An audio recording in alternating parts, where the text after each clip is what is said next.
Hey guys and welcome to my channel again. So ये video एक simple सा video है कि whenever you are planning to come to Canada आपको क्या क्या डॉक्यूमेंट्स चाहिए और like documents in the sense like आपको क्या क्या प्रोसेस के जरूर जाना पड़ सकता है. So I have prepared this whole documentation like जब मेरा पूरा प्रोसेस हुआ था तब मैं पहले से लिख रहा था ताकि I just wanted to make this video for others जो अभी स्टार्ट कर रहे हैं और या फिर जो अभी लाइक हाफ वे में है.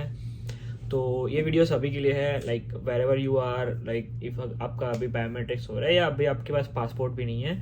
So no worries, this video is really for you and let's get started.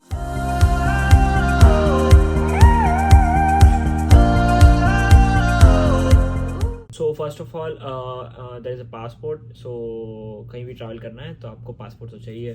तो सबसे पहले आपके पास पासपोर्ट होना चाहिए. आपको पासपोर्ट अप्लाई करना पड़ेगा ऑनलाइन या फिर कोई एजेंट के पास से भी करवा सकते हो.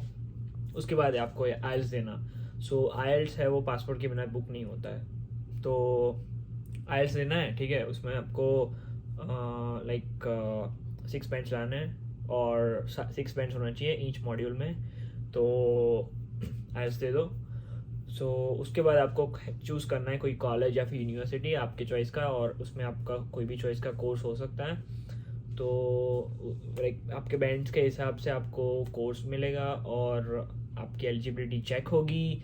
कुछ कोर्सेज है जो 12th के मार्क्स पे देखते हैं. तो लाइक आपको सब कुछ एक प्रिपेयर्ड रहना पड़ेगा और आपको वहीं अप्लाई करना है जहाँ पे आपको लग रहा है कि लाइक हाँ आपका हो जाएगा. तो apply for the university or college, or at least please apply 3-4 applications, and most of the applications are free. और like consultancies होती है वो चार्ज नहीं लेती आपके वास्ते. तो like you can try any of them. You can go for a consultant or you can try on applyboard.com directly. And उसके बाद आपका एडमिशन लेटर आ जाएगा और एडमिशन लेटर आने में 1 से 2 हफ्ता लगता है. तो एडमिशन लेटर आ गया. उसके बाद आपका मेडिकल्स करवाना है क्योंकि जब आप वीज़ा के लिए लाइक अप्लाई कर रहे हो तो आपके पास मेडिकल्स होना ज़रूरी है. तो मैं ये बोल रहा हूँ कि जब तक आपका वीज़ा प्रोसेस जब हो रहा है लाइक मतलब आप एक साथ ही करवा लो. मेडिकल्स में कोई ऐसा है नहीं कि आपको लाइक बाद में ही करवाना है. आप एडवांस में करवा के रख सकते हो मेडिकल्स. मैंने ऐसा किया था, मैंने एडवांस में करवा लिया था. इससे क्या हुआ था कि मेरा टाइम बच गया था. तो मेडिकल्स करवा लेना.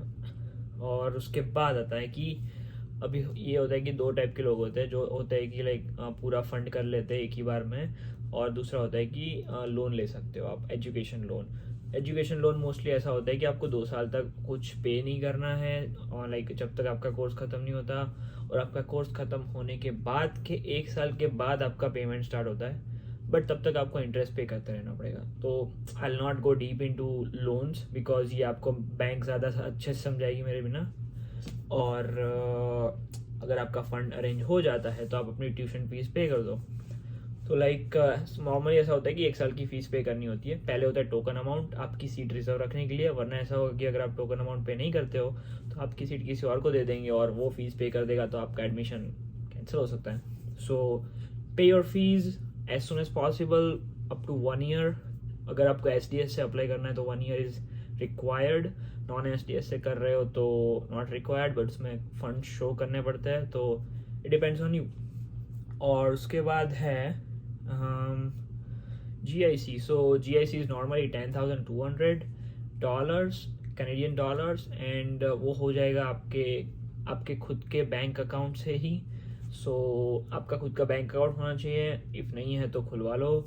बहुत सारी बैंक्स है, HDFC है, कोटक है, SBI है. There are lots of banks जो आपका GIC करके देगी. So it's your choice. जहाँ पे भी आपको डॉलर्स का अच्छा रेट मिल रहा है वहाँ से आप GIC करवा लो. GIC करने के बाद आपको वीज़ा के लिए अप्लाई करना है बस, और कुछ बचा नहीं है. तो वीज़ा की फ़ीस पे कर दो और उसमें आपको बायोमेट्रिक्स की फ़ीस इंक्लूड हो जाएगी. और बायोमेट्रिक्स की डेट आपको लाइक 1-2 दिन में मिल जाएगी. और फिर आपको बायोमेट्रिक्स के लिए जाना है VFS, और फिर VFS में आपको एक दो दिन के बाद अपॉइंटमेंट मिलेगा, लाइक एक कंफर्मेशन आएगा कि अब आप दे सकते हो बायोमेट्रिक, और दूसरा और एक दो दिन के बाद आएगा कि ये दिन पे आपकी अपॉइंटमेंट है. सो फॉर दैट जब आपका बायोमेट्रिक्स हो रहा हो तो आपको पूछेंगे प्रीमियम पैकेज चाहिए या फिर नॉर्मल पैकेज चाहिए. I prefer normal packages because ज़्यादा कुछ फ़र्क होता नहीं है. पैंडमिक है तो सारी प्रोसेस ऐसे भी स्लो चल रही है, पर प्रीमियम में ऐसा है कि आपको सर्विस अच्छी मिलेगी. अभी तो सब कुछ ओपन हो गया है, मेरे टाइम पे सब कुछ ओपन नहीं था तो it was useless for me, but still I have took it because of safety. So आपकी चॉइस है, आपको ज़्यादा पे करना है कम पे करना है, होना तो एक ही है. So that's the thing, it's on you. फिर भी वो आपको एक्सप्लेन करेंगे कि क्या क्या आता है प्रीमियम पैकेजेस में, but still it's you which like who have to decide whether to take premium or normal packages. Okay, not wasting time on biometrics much. आपका बायोमेट्रिक्स होने के बाद आपको आपका जो फाइल है वो अपडेट हो जाएगा ऑनलाइन GIC में, सॉरी GC में. तो GC की अकाउंट है वो आपको आपके कंसल्टेंट्स बता देंगे, या फिर you can subscribe to this channel. मैं ये सारी प्रोसेस के सारे अलग अलग वीडियोस बनाने वाला हूँ, तो आपको सब कुछ देखने मिलेगा कि कौन सा प्रोसेस में कितना क्या डिटेल में है. सो GC की अकाउंट में आपका फाइल होता है वो अपडेट होता रहता है, आपको पता चलता है कि आपका फाइल कहाँ पहुँचा है. तो GC की के अंदर आपका बायोमेट्रिक्स अपडेट हो जाता है, उसके बाद बस आपको आपका लाइक वीज़ा आने का वेट करना है. सो अगर आपका वीज़ा जल्दी भी आ सकता है, लेट भी आ सकता है, बट जब भी आपका वीज़ा आता है उसके बाद आपका पासपोर्ट प्रिंट होने में जाएगा. So there are lot of things, like अगर आपका वीज़ा में कुछ इश्यूज आ गए तो आपके पास से एडिशनल डॉक्यूमेंट भी मांग सकते हैं. अगर उनको ऐसा कोई भी डाउट लगता है तो आपके पास से लाइक कुछ भी डॉक्यूमेंट मंगवा सकते हैं कोई भी टाइम पे. तो be alert, check your GC की अकाउंट डेली, बिकॉज कभी कभी वो मेल नहीं करते हैं और आपको पता ही नहीं चलता कि आपका वीज़ा आ गया है. तो जैसे आपका वीज़ा आ जाता है, as soon as possible apply for passport print. अब उसके लिए भी आपको वो कुरियर सर्विस लेना पड़ेगा. सो पहले ऐसा था कि आप डायरेक्टली वीज़ा ऑफिस जाते थे, वहाँ से आपको पासपोर्ट प्रिंट करके दे देते थे, but like after pandemic it is different. You have to use the 2-way courier service. For that उसका भी कुछ चार्जेस हैं, सो मैं आपको बाद में बताऊँगा सब. और जब आपका लाइक हो जाता है बुकिंग पासपोर्ट प्रिंट रिक्वेस्ट का, VFS वाले आपके घर पे आके आपका पासपोर्ट कलेक्ट करके ले जाएंगे और फिर आपको वापस वहीं पे दे जाएंगे. So it will take like around 15 days to like for your passport to come back. तो तब तक आप अपना पैकिंग शॉपिंग जो करना है कर सकते हैं. और by mistake please don't book your flights like with in 15 days, because क्या हो सकता है कि कुछ रीज़न से आपका पासपोर्ट डिले हो जाए. और काफ़ी लोगों का हुआ था कि उनका पासपोर्ट प्रिंट हुए भी नहीं वापस आ गया था. So it's a risk. Do not book flights until your passport comes back. So एक बार आ जाता है तो फिर कंफर्म है आप जा ही सकते हो, फिर कोई टेंशन नहीं है, but please do not book flights जब तक पासपोर्ट वापस नहीं आता है. और उसके बाद ये है कि फ्लाइट बुक करो और पैक करो सब सामान, और फिर बस और तो कुछ है नहीं. बस यहाँ से अब इंडिया से फिर कनाडा जाना है, तो कनाडा आने के लिए आपको थोड़ा सा कैश चाहिए होगा. तो डिपेंड्स ऑन लाइक अभी बहुत सारे रूट्स चल रहे हैं अलग अलग, तो आपको डिपेंड करता है आप कौन सी कंट्री से आ रहे हो, आप क्वारंटाइन होके आ रहे हो, डायरेक्ट फ्लाइट लेके आ रहे हो. इट डिपेंड्स ऑन यू कि आपको कौन सा कैश कैरी करना है. कैनेडियन डॉलर्स कैरी कर सकते हो अप टू $1,000. अगर आप डायरेक्ट कनाडा आ रहे हो उससे ज़्यादा की ज़रूरत नहीं है. तो depends on your vaccination status. अगर आपको क्वारंटीन करना है यहाँ आके तो ज़्यादा कैश लेके आओ, बट आपके पास रिसिप्ट होनी चाहिए उस बात की कि आपने वो कन्वर्ट करवाया है. तो अगर रिसिप्ट है तो कोई टेंशन नहीं है, वरना आप $1,000 तक लाइक डॉलर तक ऐसे लेके आ सकते हो. अगर उससे ज़्यादा हुआ तो आपको पूछ सकते हैं कि लाइक आपके पास ये कैश आया कहाँ से, आपके पास रिसिप्ट नहीं है तो you will be in trouble.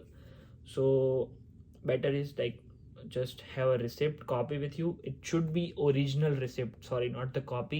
It should be the original receipt of your cash like which is converted. और एक बहुत लंबी चौड़ी लिस्ट है डॉक्यूमेंट्स कैरी करने की अपने साथ, तो वो लिस्ट मैं आपको बाद में बताऊंगा, but this is just a overview that what is required to come to Canada. और जैसे आप लैंड होते हो आपके पास लाइक स्टडी परमिट आपको वहीं से इश्यू हो जाएगा. और आपको अगर आपके अपने कोऑप परमिट अप्लाई किया है तो you can say that I have applied for co-op permit also and you will get it.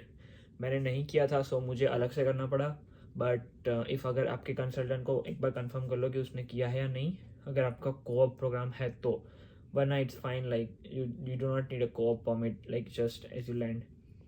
और अगर आपके फ्रेंड्स और फैमिली यहाँ पे कोई नहीं है तो आप लाइक कैब कर सकते हो अपनी जगह पे जाने के लिए। यहाँ पे ऊबर चलता है और फिर प्राइवेट टैक्सीज भी है, but I will prefer Uber. आपका एड्रेस वहाँ पे आपके पास लेके रखो, और वाईफाई है यहाँ पे पीएसएन एयरपोर्ट पे या फिर कोई भी एयरपोर्ट पे लैंड होते हो तो। So that's all I can say, or I'll come up with more videos on this. I hope you like this video, and please hit the subscribe so that you will get all detailed videos of each of the points which I said. And yes, keep watching my channel.